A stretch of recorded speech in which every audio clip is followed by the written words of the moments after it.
Hey there, this is Steve Martinelli with Whitworth Elementary School in Dallas, Oregon, and I just wanted to upload this mentor training to make it available for people online. After any point during this training you feel you still need some question answered, please feel free to contact us here at Whitworth Elementary School and we'll give you some more information. So, Five Forward, that's the name of our mentor program, as you are all aware, and this is a training for the 2012-2013 school year. We'll get started. The key elements of a mentor program is where we like to begin because mentors are excited to work with students, but they don't always understand what the mentor program is about. So we wanted to give you some information. Why should someone mentor? Well, it's a very good question, but honestly, it's to have a meaningful investment in the life of a youth. That's what it comes down to, is helping a youth work through some of their troubles and just make a friend and have a good positive role model. To have fun. We all think it's fun to be around kids every day. That's why we're in this job of education, and we think that you have the opportunity to have a lot of fun. And then share your resources and strengths with the student and help them make some good positive lifestyle choices and some good character choices.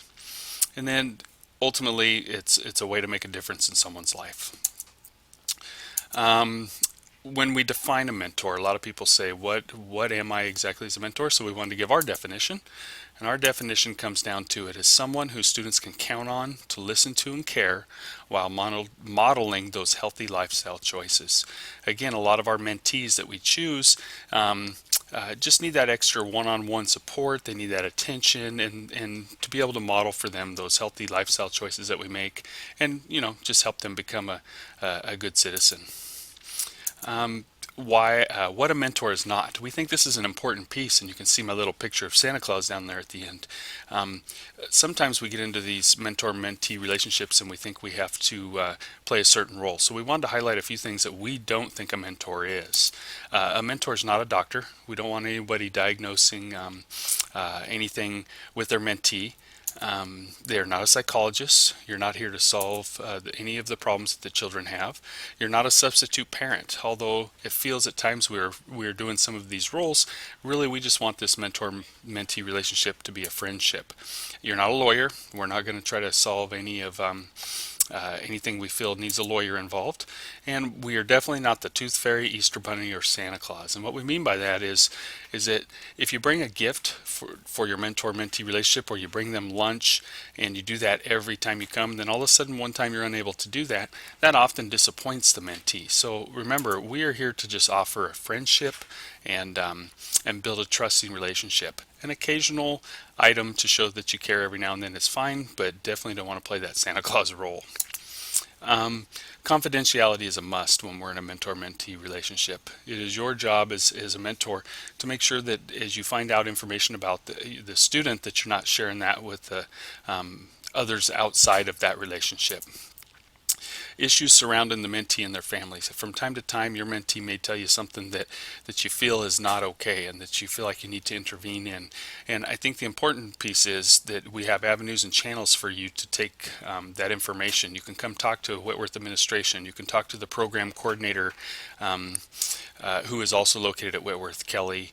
Um, you have opportunities and avenues to get the help for that student that they need, and to not go around then, let's say, in the line at Safeway and talk about problems that your mentee and their family might be having. So that confidentiality is key. And remember, as I was just saying, you're not alone in this situation. If you suspect something is not right, talk with the building administrator or the mentee mentor program leaders. It's invaluable. Kelly Nicholson, again, is the program coordinator.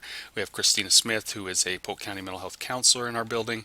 Our office staff is wonderful at relaying information. Then, of course, myself, the principal of the building, the administrator of the building. Feel free to contact us anytime you have concerns. As we continue on, I just wanted to mention that 90% of the problems I have in my business and in my personal lives come around, are usually caused by a lack of communication. Communication is key in these relationships. And I wanted to share a little video with you to discuss why this communication is so important. And hopefully this will help kind of set the tone for my next slide.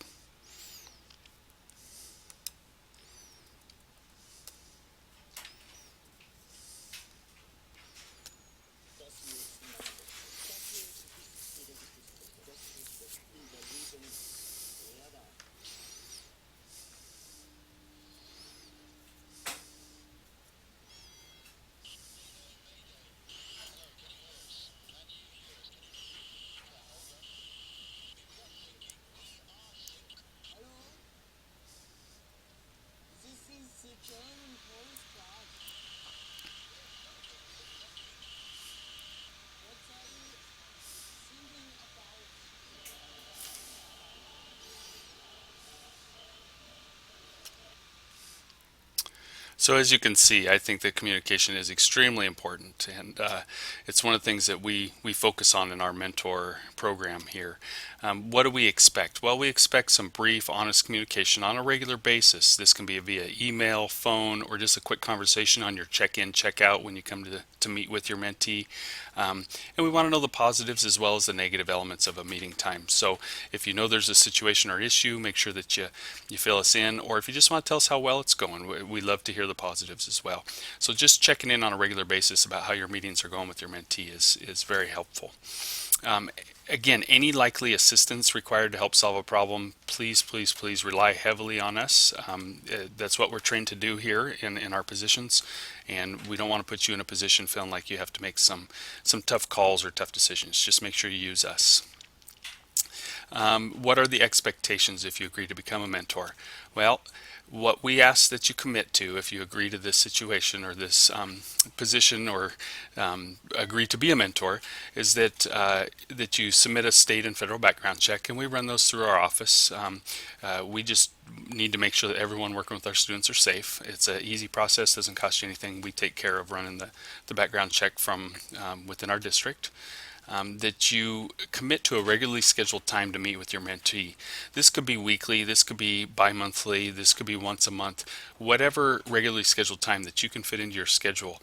It's really important because our mentees get excited when you come, and so to have a schedule that they know is, they can be flexible, of course, but the more scheduled we can be, the better it is for our students. Safety guidelines. We have some safety guidelines that are determined by our program coordinator, and she will continue to communicate those to you from time to time. For instance, when we start a new mentor-mentee relationship, we require that the first few meetings are on site, absolutely 100%, so that we can make sure that the situation's going well, that it's a good fit for both mentor and mentee, and so the program coordinator would keep you up to date on those safety guidelines. And then you agree to communicate in advance if a conflict with the scheduled time arises, to ensure that mentee doesn't get disappointed. So if I'm scheduled to come on Wednesday for lunch and something comes up, because we all understand we are very busy people, and you cannot make it Wednesday to the lunch meeting, please contact our office, let us know, so that we can let that mentee know, and they don't come to the office going, "Where's my mentor?" and we have to tell them, "Oh, looks like they didn't make it." They get very disappointed. So just that, respect for your mentee, that you're willing to go ahead and let us know if something comes up and you can't make your time. Well, what else am I committing to? Well, brief, honest communication. We've talked about that before. After a meeting with mentee, we previously mentioned that, just making sure you're keeping us in the loop. Will this cost me anything financially? That's a common question, because we all know that committing to something that costs money is even more difficult for a lot of us. And we're really here to tell you that the only financial commitment we expect out of our mentors is gas money to get to the meeting place. And if you live within walking distance, well, hey, you're good to go even on that. We don't want, as mentioned earlier, we don't want this to become a situation where you are bringing in gifts for the student. We don't want the relationship based on gifts or treats, but rather that time and honest friendship. So really there's no other financial expense. In the case of an event, for instance, we have our reading program night here at Whitworth. That's a free event. You come, you have a great time, you get the chance to meet the family of your mentee and help build that relationship. But some events do have fees. Let's say you've built a good relationship, you've met a few times here at our school, and you built a good relationship with the family, and you wanted to go to an outside activity such as a high school basketball game here at Dallas or something. If an event has a fee, please make sure you check with the family first for their ability to pay. If they're unable to pay, please feel free to contact us and let us know if there's any way we can help support that financially. We don't want to put a financial burden on our mentors. That's really not one of our goals, obviously. Where do I meet with my mentor? Well, I kind of mentioned this earlier, that initially we call that phase one. So as you become a mentor and you become trained in our program, we really hope that these are on-site locations. For instance, our lunch room during lunchtime, come have lunch and have recess with the student. The Lock Rail Gym is one of those locations that is close to us. It's in the school district. We have a staff versus student, 5th grade student basketball game in the spring. That's a great opportunity for you to come with your mentee, come watch them play if they're a fifth grader, and just kind of bond with them there. But again, it's a Whitworth sponsored event, and we're kind of, it helps control the environment a little bit. Whitworth after school, we have, again, you could come in after school, hang out with them on the playground, the lunchroom. We have supervision here quite a ways into the evenings every night. So our playground, again, at lunchtime, and then all those school events, kind of like I had mentioned with the basketball game. We've got a primetime reading night, a spaghetti feed auction. This year it may be a different event. However, those kind of events are great opportunities for you to begin in phase one. Our hope is that we begin to build relationships that carry on with these families, and we can move into what we call our phase two events, such as Dallas community events, the summer concerts, art in the park, athletic events like I had mentioned with the DHS basketball game, community music events, age appropriate plays. Go down to the Courtyard Coffee House and have a board game and drink some cocoa. Those are the events that are no longer site-based at Whitworth or a school function, and we really ask that there's a good relationship built between the mentor-mentee and the mentee's family prior to engaging in these phase two. And our program coordinator, Kelly, will work with you on that when we feel that it's a comfortable time to move to a phase two type of an event.